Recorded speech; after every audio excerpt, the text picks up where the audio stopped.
Hello friends, welcome to ইতিহাস chamber. আশা করছি প্রত্যেকে ভালো আছো। তো আজকে গতদিন আমরা দেশীয় রাজ্যের অন্তর্ভুক্তি সম্পর্কে আলোচনা করতে গিয়ে দেখেছিলাম তিনটি ব্যতিক্রমী রাজ্য ছিল, যারা সাধারণত বাকি ভারতীয় দেশীয় রাজ্যগুলি যেভাবে ভারতীয় ইউনিয়নে যোগদান করেছিল সেভাবে যোগদান করেনি। তারা স্বাধীন থাকার ইচ্ছা প্রকাশ করেছিল এবং শেষ পর্যন্ত তাদের এই ব্যতিক্রমী চরিত্রের কারণে ভারতীয় ইউনিয়নে তাদের যোগদান করতে হয়েছিল একটু ব্যতিক্রমীভাবে। এবং এও আমরা উল্লেখ করেছিলাম এই তিনটি রাজ্য ছিল যথাক্রমে জুনাগড়, হায়দ্রাবাদ এবং কাশ্মীর, যাকে সর্দার প্যাটেল বলেছিলেন হায়দ্রাবাদ হলো রাজা, কাশ্মীর হলো রানী এবং জুনাগড় হলো বোরে। তো আজকে আমরা এই ব্যতিক্রমী তিনটি রাজ্যের মধ্যে হায়দ্রাবাদ কিভাবে ভারত ইউনিয়নে যোগদান করেছিল সে সম্পর্কে আলোচনা। মূল আলোচনায় প্রবেশের পূর্বে রিকোয়েস্ট করব, যারা চ্যানেলে প্রথমবার রয়েছে তারা অবশ্যই চ্যানেলটি সাবস্ক্রাইব করে নোটিফিকেশনটি অন করে দিয়ে আমাদের সঙ্গে থাকবে, যাতে ভিডিও আপলোডের সঙ্গে সঙ্গে নোটিফিকেশন পেয়ে যাও। এবং ভিডিও ভালো লাগলে অবশ্যই কিন্তু লাইক এবং শেয়ার করতে ভুলো না। ওকে, তো আমরা মূল আলোচনায় যাচ্ছি যে হায়দ্রাবাদ কিভাবে ভারতীয় ইউনিয়নে যুক্ত হয়েছিল। হায়দ্রাবাদ দেশীয় রাজ্য সম্পর্কে সবার প্রথমেই যেটা আমাদের জানতে হবে, উত্তরে মধ্যপ্রদেশ, দক্ষিণ এবং পূর্বে মাদ্রাজ এবং পশ্চিমে বোম্বাই দ্বারা পরিবেষ্টিত 22,000 বর্গমাইল আয়তন বিশিষ্ট ভারতবর্ষের সবচেয়ে বড় দেশীয় রাজ্য ছিল হায়দ্রাবাদ। মোগল সাম্রাজ্যের একেবারে শেষ লগ্নে দেখা যাবে দিল্লির প্রভাবশালী আমলা নিজাম উল মুলক হায়দ্রাবাদে স্বাধীন রাজ্য প্রতিষ্ঠা করেছিলেন। স্বাধীনতার প্রাককালে তারই বংশধর ওসমান আলী খা হায়দ্রাবাদে রাজত্ব করছে। তবে হায়দ্রাবাদের শাসক মুসলমান হলেও জনসংখ্যার 85% ছিল হিন্দু। রাজ্যের সংখ্যাগরিষ্ঠ জনসাধারণ অর্থাৎ হিন্দুরা ভারতীয় ডোমিনিয়নে যোগদানের পক্ষপাতী ছিল, কিন্তু হায়দ্রাবাদের শাসক নিজাম ওসমান আলী খা তার স্বাধীন অস্তিত্ব বজায় রাখতে উদ্যোগী ছিলেন। তার বক্তব্য ছিল যে হায়দ্রাবাদের সঙ্গে ব্রিটিশের সম্পর্ক ঠিক অন্যান্য অধীনস্থ দেশীয় রাজ্যগুলির মতো নয়। ব্রিটিশের অধীনস্থ হলেও হায়দ্রাবাদ ছিল ব্রিটিশের অনুগত মিত্র।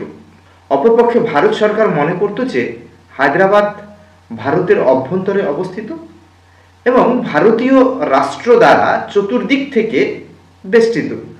এই কারণে জাতীয় সংহতি ও নিরাপত্তার স্বার্থে স্বাধীন হায়দ্রাবাদের অস্তিত্ব মেনে নেওয়া যায় না। এছাড়া রাজ্যের 85% প্রজার দাবিও ছিল ভারতের সংযুক্তির পক্ষে।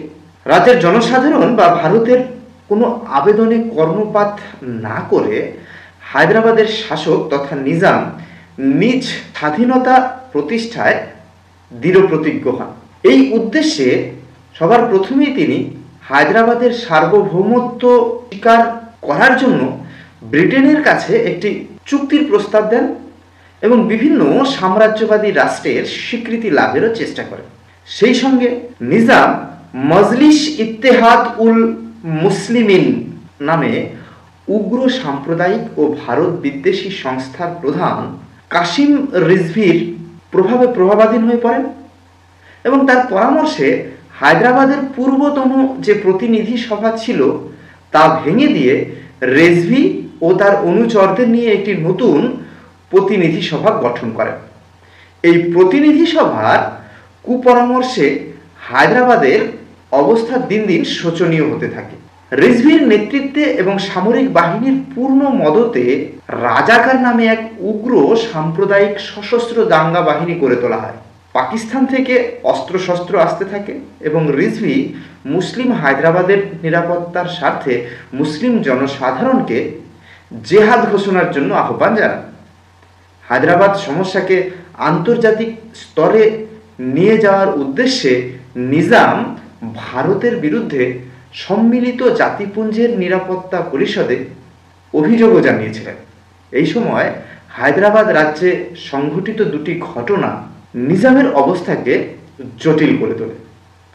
এর প্রথমটি হলো 1947-এর 7ই আগস্ট হায়দ্রাবাদ রাজ্য কংগ্রেস প্রশাসনের গণতন্ত্রীকরণের দাবিতে ব্যাপক সত্যাগ্রহ শুরু করে।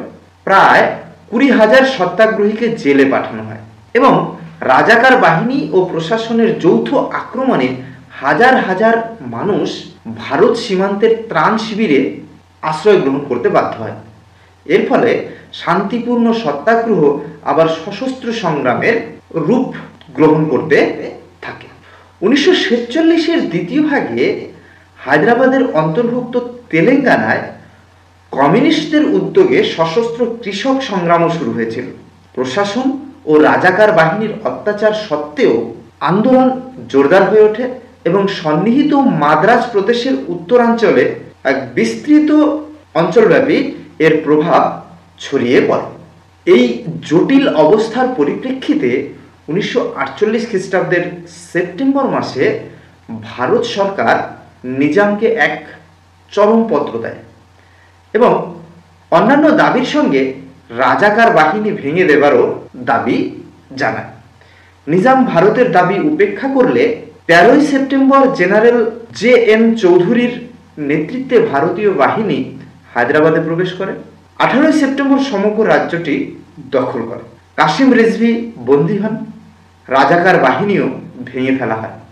1939-এর সূচনায় এক চুক্তির মাধ্যমে নিজাম ভারত ভুক্তির দলিলে স্বাক্ষর করেন এবং তাকে হায়দ্রাবাদের সাংবিধানিক পদে প্রতিষ্ঠা করা হয়।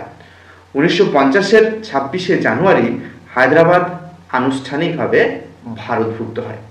অতঃপর 1956 খ্রিস্টাব্দে যখন রাজ্য পুনর্গঠন হয় তখন কিন্তু হায়দ্রাবাদকে 3টি অংশে বিভক্ত করে সন্নিহিত অন্ধ্র, বোম্বাই ও মহীশূর রাজ্যের সঙ্গে যুক্ত করা হয়। আমরা পরিষ্কার বুঝতে পেরেছি যে হায়দ্রাবাদ রাজ্যের ভারতভুক্তি হয়েছিল একটু অন্যভাবে, কিছুটা চাপের মুখেই হায়দ্রাবাদ রাজ্য অর্থাৎ নিজাম বাধ্য হয়েছিলেন ইনস্ট্রুমেন্ট অফ অ্যাক্সেশনে স্বাক্ষর করে ভারতভুক্তিকে মেনে নিতে। ওকে, আজকে এই পর্যন্তই থাক, দেখা হচ্ছে পরের ভিডিওতে। সবাই ভালো থেকো, গুড নাইট।